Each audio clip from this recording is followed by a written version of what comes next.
Bismillahirrahmanirrahim. Assalamualaikum warahmatullahi wabarakatuh. Perkenalkan, nama saya Baidika Fatmasari, SST MK.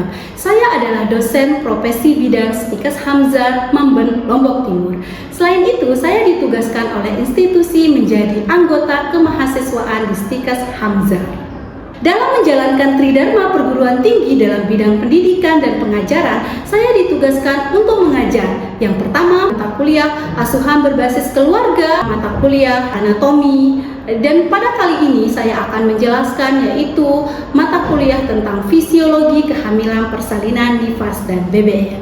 Untuk mata kuliah ini, mata kuliah wajib yang ada di institusi yang terdiri dari 2 SKS teori dan 1 SKS praktik.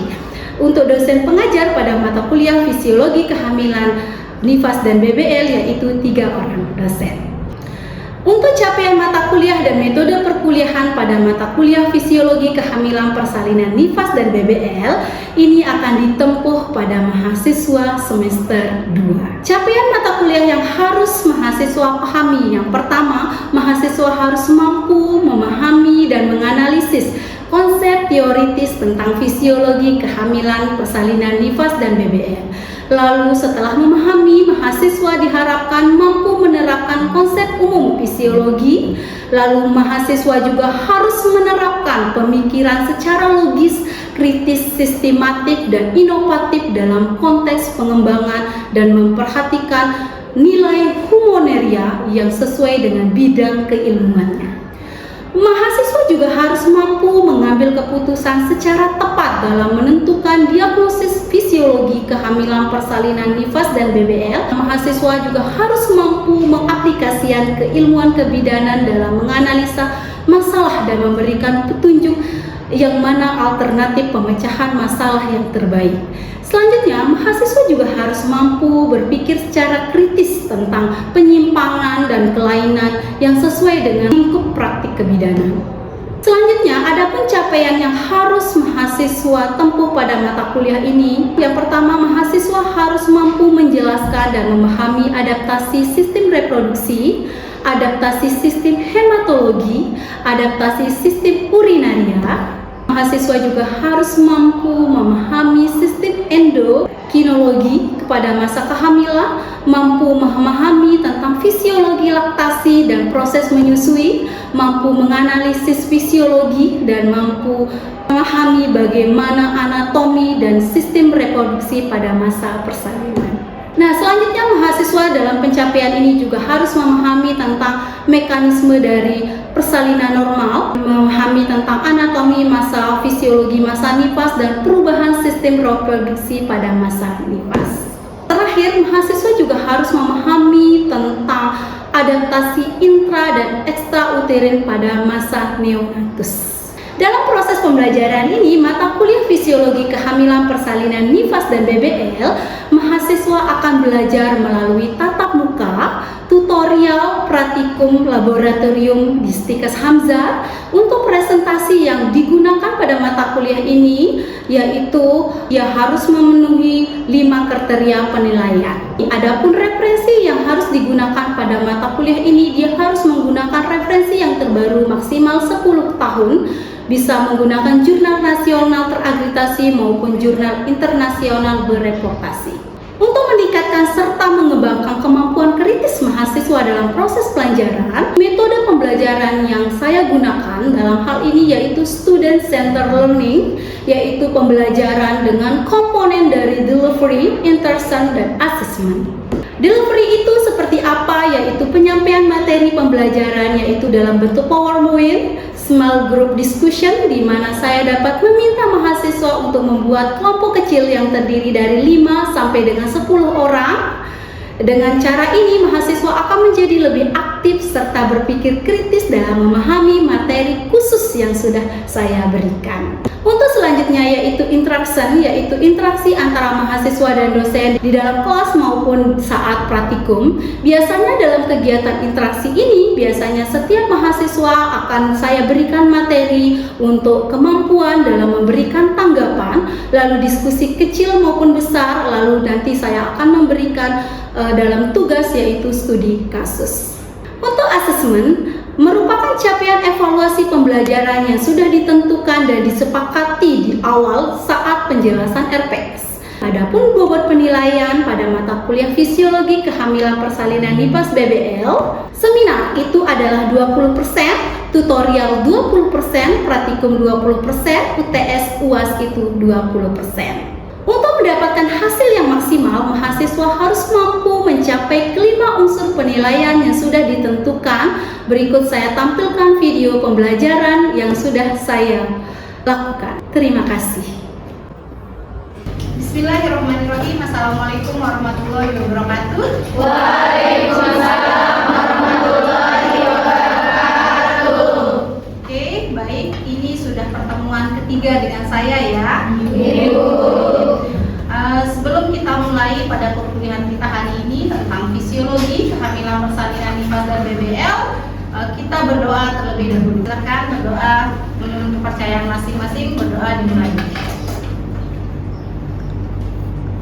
Berdoa selesai.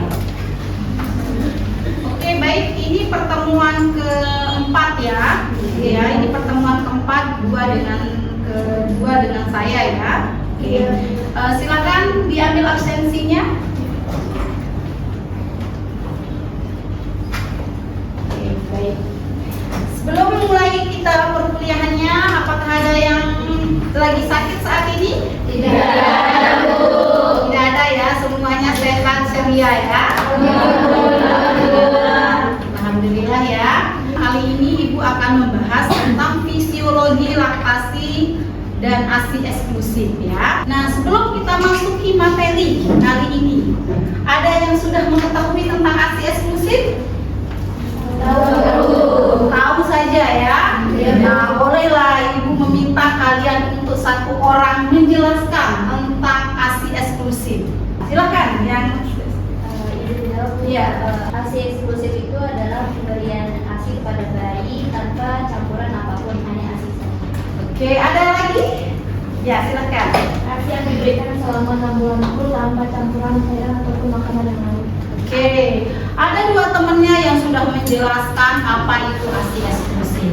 Kalau tentang fisiologi laktasi, apakah kalian sudah pernah melihat payudara yang diisi dengan ASI? Pernah ya. Nah, di anatomi pun kita sudah menjelaskan bagaimana anatominya laktasi itu sendiri ya, anatomi dari payudara dan bagaimana proses dari laktasi. Nah, sekarang Ibu akan menjelaskan kepada kalian tentang fisiologi laktasi. Nah, ini untuk fisiologi laktasi, ada yang mau membantu Ibu untuk membacakan? Oke, silakan. Fisiologi laktasi. Laktasi adalah kelengkapan fisiologi dan penyempurna dari sebuah siklus reproduksi. Seorang wanita akan sempurna bila dalam siklus hidupnya mengalami ovulasi, menstruasi, kehamilan, melahirkan, dan disempurnakan dengan menyusui atau laktasi. Selama masa kehamilan, payudara ibu berkembang dan disiapkan untuk mengambil alih peran nutrisi bayi dari plasenta. Oke, itu adalah pengertiannya dari laktasi ya. Nah, di sini sudah dijelaskan bahwa yang dikatakan proses laktasi itu adalah bagaimana kelengkapan secara fisiologis dan penyempurnaan dari seorang yang dikatakan dalam siklus reproduksi. Itu yang dikatakan adalah fisiologi laktasi. Oke. Nah, di sini sudah dijelaskan bahwa laktasi merupakan teknik menyusui. Ya, teknik menyusui ini adalah proses bagaimana bayi itu dari menghisap sampai dengan menelan. Nah, di sini ada beberapa hormon-hormon yang mempengaruhi atau berperan penting dalam proses laktasi.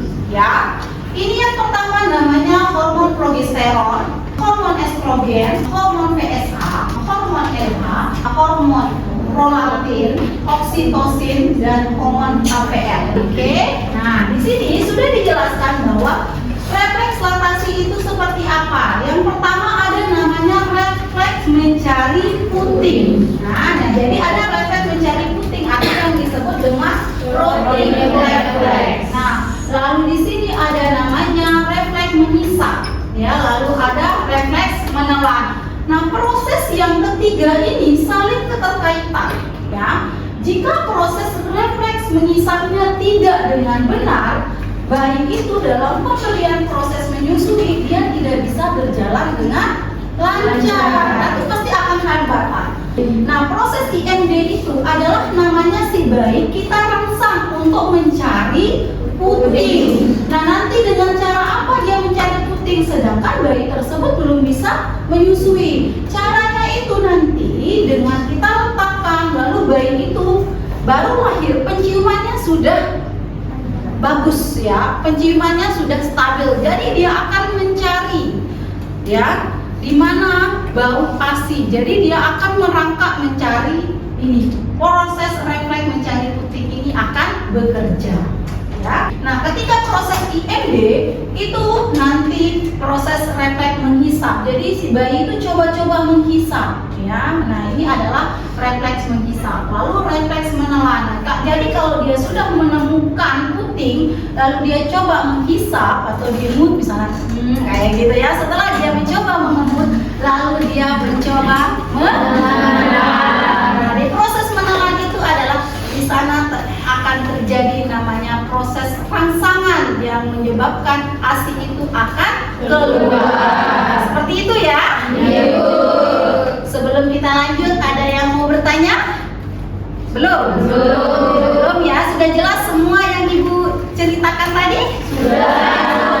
Oke, kita lanjut ya.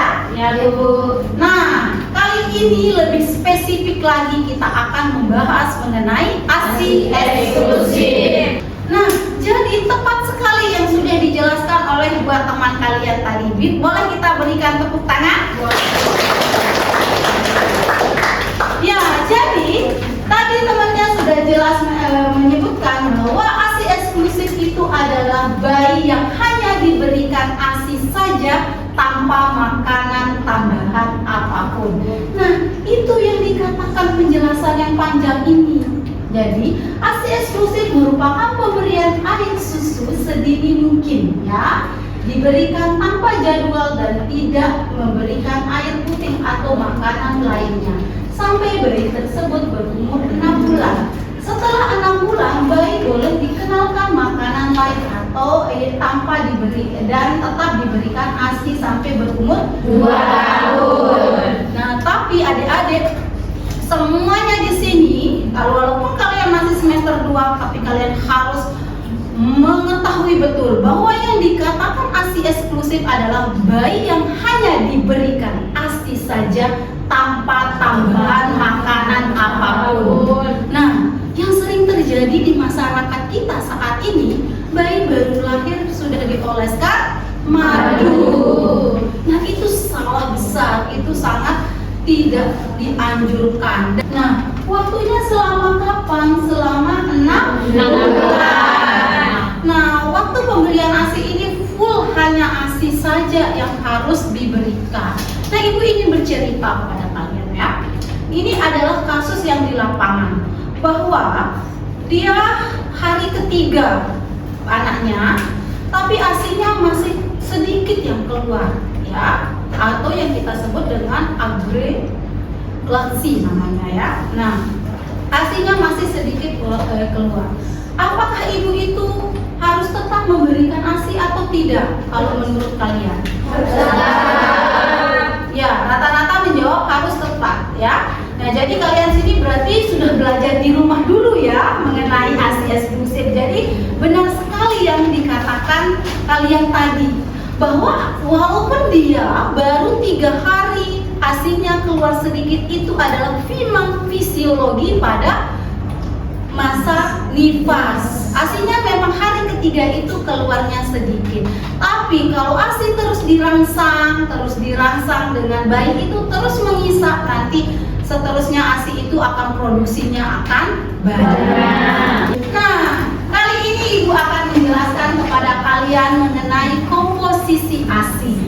Nah, dalam ASI tersebut kita bagi menjadi 3 ya. Kalian melihat warna dari ASI ini enggak? Lihat. Itu ada perbedaan. Yang dikatakan ASI kolesterol seperti apa, ASI formik seperti apa, dan ethnic seperti apa. Dia itu akan ada perbedaan warna. Yang pertama adalah ASI kolestrum. Nah, jadi ASI kolestrum ini akan keluar di hari pertama sampai dengan ke-4.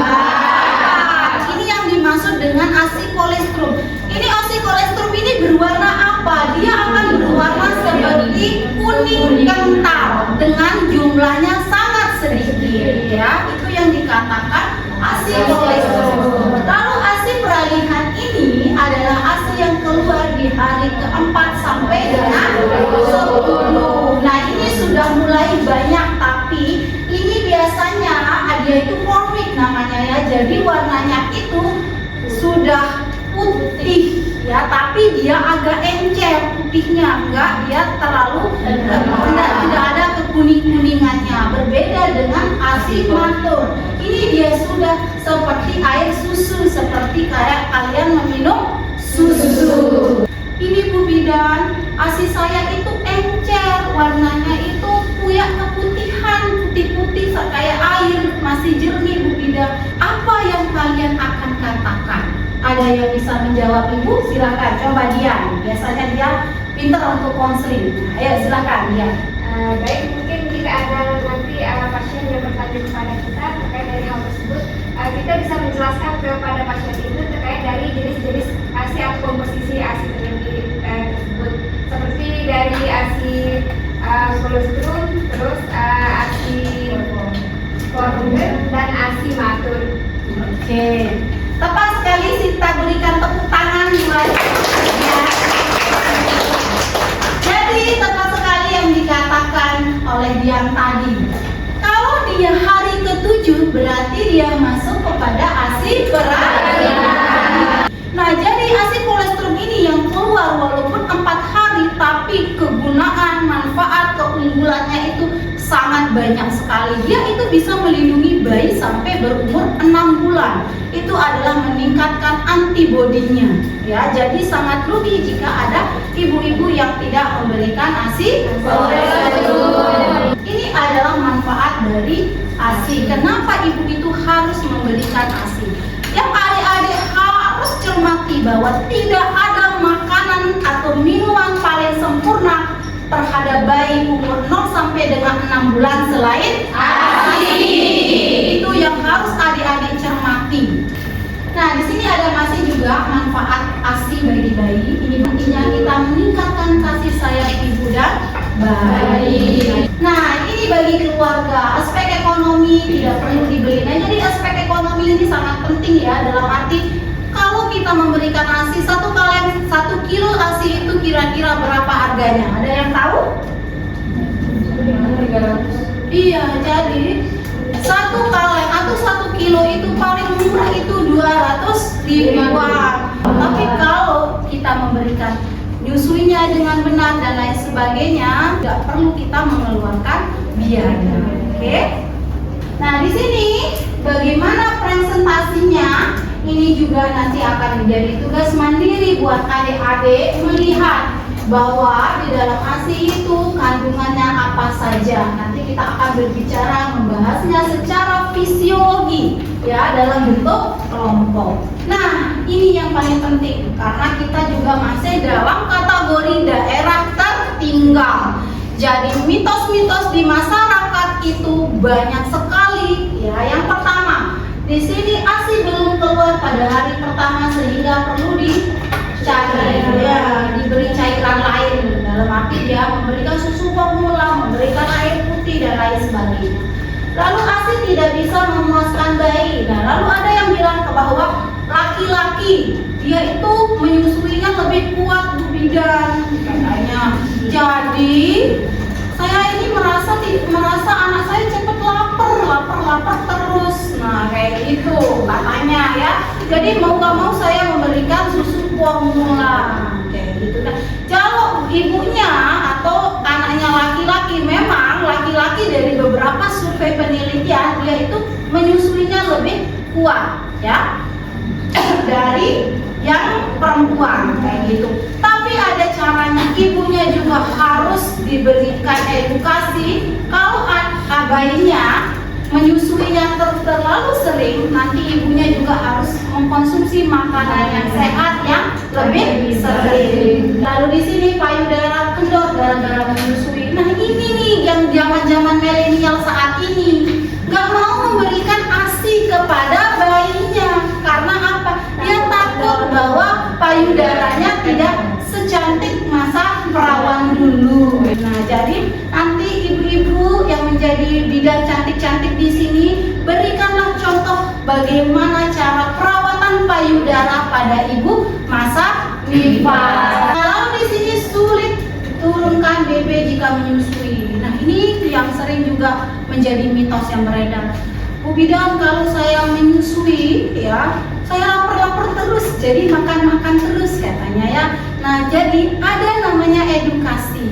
Makanan apa yang harus diperbanyak dan makanan apa yang harus dikurangi. Lalu di sini ada juga yang mengatakan ukuran payudara menentukan banyak ASI. Adik-adik harus pahami, ukuran payudara tidak menentukan banyaknya ASI. Kalau kalian sudah masa waktunya menyusui, payudara itu akan tumbuh dengan sendirinya secara fisiologi. Oke, selanjutnya banyak beristirahat dan bisa menambah produksi ASI. Nah, kalau mitos ini yang beredar di masyarakat, saya setuju. Kalian juga harus setuju. Nah, jadi ibu menyusui itu dia tidak boleh stres, dia tidak boleh banyak pikiran. Waktu istirahat harus lebih gitu ya.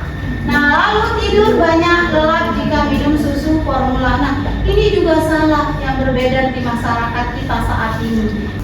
Nah, ini yang tadi ibu katakan. Bagaimana penyimpanan ASI bagi ibu yang bekerja, ya? Nah, jadi kalau ibu yang bekerja, ASI itu bisa tetap diberikan. Air susu jika dia ditaruh di dalam freezer itu bisa bertahan selama 6 bulan. Nanti adik-adik kasih tahu suhunya seperti apa. Suhunya min dari 18 sampai dengan 20. Lalu kalau dia ditaruh di lemari pendingin, ASI itu akan bertahan sekitar 5 sampai dengan 4 hari. Lalu kalau di dalam HPAC itu 24 jam. Lalu kalau di suhu kamar itu bertahan sekitar 3 sampai dengan 4 jam.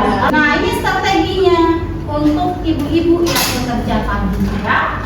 Yang pertama, rutin ya, konsisten selalu memompa ASI di tempat kerja atau di rumah. Caranya bagaimana supaya dia tidak minum rutin? Yang pertama, kalau di rumah ibu itu harus sering untuk memberikan ASI. Jadi jangan menggunakan dot kalau kita lagi di rumah. Jadi kalau lagi tidak menyusui, usahakan kita sering memompa. Nah, setelah dipompa nanti adik-adik bisa menaruhnya di dalam HPAC. Nah, jadi di HPAC itu disimpan atau kalau di rumah ya langsung ditaruh di dalam freezer. Oke, sudah selesai untuk materinya. Sekarang kita sesi tanya jawab. Silakan, ada yang mau bertanya? Ya, namanya siapa? Ya, silakan. Tadi kan Ibu sudah menjelaskan pemberian ASI itu 1 sampai 2 bulan. Terus di sini bagaimana cara mengatasi kalau keluarga tidak setuju dengan ASI eksklusif? Nah, ini yang sering sekali kita temukan di lapangan, ya. Bahwa banyak sekali masyarakat kita yang tidak setuju memberikan ASI eksklusif, gitu ya. Aduh, kadang oke, ibunya nih setuju untuk memberikan ASI, tetapi ibunya bekerja di rumah, aduh ribet nih, harus menurunkan ASI ke bawah, harus mencari air panas dan lain sebagainya. Jadi orang-orang di sekitar seperti keluarga itu dia tidak mendukung untuk ibu itu ASI eksklusif. Nah, itu adalah peran kalian sebagai seorang bidan nanti, ya. Peran kalian sebagai seorang bidan memberikan edukasi bagaimana cara supaya seluruh keluarga tersebut mendukung untuk pemberian ASI eksklusif. ASI eksklusif itu akan berhasil jika dukungan dari keluarga. Jadi itu sangat penting, dukungan dari keluarga baru ASI eksklusif tersebut bisa berhasil. Gitu ya? Oke, ada lagi yang mau bertanya? Boleh satu lagi dah. Ya, silakan. Izin bertanya Ibu, bagaimana cara mengatasi puting tenggelam? Oke, puting tenggelam. Mungkin di anatomi Ibu pernah menjelaskan kepada kalian. Coba silakan, ada yang mau menjawab kalau mengatasi puting tenggelam? Yuk silakan, siapa namanya? Maulida. Ya silakan Maulida. Jawab. Di sini ada dua cara, yaitu stimulasi manual dan penarikan serta pijatan. Di sini pijatan payudara. Nah, pijat lembut area sekitar puting dengan gerakan melingkar dari luar ke dalam. Kemudian di sini ada penarikan manual. Caranya itu secara lembut tarik puting beberapa kali untuk merangsang benjolan atau akan benjolannya keluar. Oke, itu ya. Nah, jadi tepat sekali yang sudah dijelaskan Maulida tadi. Ada teknik-teknik cara kalau ibunya yang memiliki puting tenggelam. Apakah saya nih Bu sudah pesimis nih lagi masa hamil. Puting susu tenggelam atau putingnya itu masuk ke dalam, itu harus dilakukan terapi atau perawatan payudara dari ketika masa hamil. Jadi dari masa hamil sudah kita harus mulai ya, nanti dimulai untuk melakukan terapi yang sudah dijelaskan Maulida tadi. Kayak gitu ya. Oke, sudah jelas semua ya? Jelas. Oke. Untuk selanjutnya kita akan diskusi membahas tentang peran-peran hormon dalam laktasi dalam proses fisiologinya. Silakan membentuk kelompok 7 kelompok ya, silakan, boleh bebas. Duduk seperti ini ya, ini untuk kelompok langsung, ini bentuk kelompok, ini 3, ini 4 ya, silakan. Duduk langsung membentuk lingkaran ya. Oke, tadi kalian sudah membentuk kelompok ya? Ya, sudah membentuk kelompok. Jadi Ibu mau di kelompok ini ada 3 kelompok ya, membahas tentang hormon progesteron, hormon estrogen, dan hormon PSH dan hormon LH ya. Di kelompok ini membahas 4 hormon. Lalu yang di sini membahas 3 hormon, yaitu hormon prolaktin, hormon oksitosin, dan hormon HPL. Oke, ya silakan kalian diskusi terlebih dahulu. Kita membahas kelompok.